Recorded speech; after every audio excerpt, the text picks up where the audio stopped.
এই টুম্পা, রিমোটে কাজ করে না, নষ্ট হয়ে গেছে নাকি? আরে না, নষ্ট হয় না। হাতের উপরে 3টা বাড়ি মারো, দেখবে ঠিকই চলবে। হ্যাঁ, এইবার ঠিক আছে, তোমার মাথায় বুদ্ধি আছে। রিমোটটাও তোমার মতো মার না খাইলে কাজ করে না। বিদ্যুৎ বিভাগ থেকে বলছি, বলুন আপনার কি সেবা করতে পারি। ম্যাডাম, 5 মিনিটের জন্য বিদ্যুৎটাকে একটু বন্ধ করা যাবে? অবশ্যই করতে পারবো, যদি জরুরি কোনো সমস্যা হয়। বলেন কি সমস্যা। ভাবির সাথে দেখা করতে আসছি, হঠাৎ করে ভাই চলে আসছে, বিদ্যুৎ বন্ধ করলে অন্ধকারে আমি বের হয়ে যেতে পারি। কি ব্যাপার, সাইজে গুজে কোথায় যাচ্ছ তুমি? বন্ধুদের সাথে আড্ডা দিতে যাচ্ছি। তোমার কোনো সমস্যা আছে? সমস্যা তো আছে, আমার কাছ থেকে পারমিশন নিছো? 1 মিনিট দাঁড়াও। আরে কি করো, তাড়াতাড়ি যাও, তোমার তো দেরি হয়ে যাবে।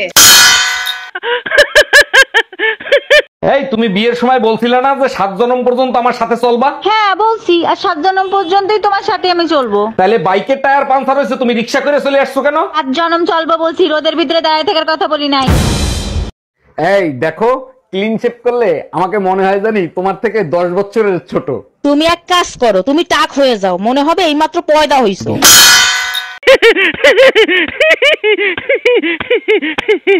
ভাই রোমিও, সবাইরে থাল বাসন নিয়ে শাহবাগে যাইতে বল, আমি আসতেছি। কি ব্যাপার, থাল বাসন নিয়ে এখন কি শাহবাগে খয়রাত করতে যাবা? আরে না, আন্দোলন করতে যাব। খয়রাতিদের জাতীয়করণ করতে হবে তার জন্য?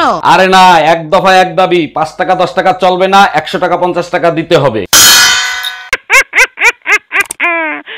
এই ঠাকুরপো, আজকে কি রান্না করব, কি খাবা তুমি? আরে ভাবি, তোমার মিষ্টি হাতে যা রান্না করবো ওটাই খাবো। হইছে, আর ঢং করতে হবে না, বলো তোমার কি পছন্দ আর কি খাবা। আমার তো পছন্দ তোমার বোন, ওটাই।